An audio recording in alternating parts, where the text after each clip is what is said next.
Qizil dengizda akula xavfi juda yuqori. Akulalar ko'p bu yerda, issiq, suvi iliq, issiqlik uchun. Shuning uchun bu yerda ovqat tashab bo'lmaydi, non tashab bo'lmaydi. Bir xilga turistlar keladida baliqlarni bir narsalar bilan, ovqatlar bilan boqgisi keladi, lekin juda noto'g'ri. Noto'g'ri qilishadi. Shu bilan akulalarni, atrofdagi akulalar chaqiradi. Shunday holatlar ham bo'lgan, endi odam o'limigacha olib kelgan holatlar ham bo'lgan. Shuning uchun umuman ovqat berib bo'lmaydi baliqlarga.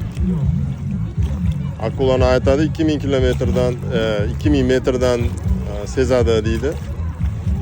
Shu yetib kelishi mumkin shunaqa ovqat tashaganda.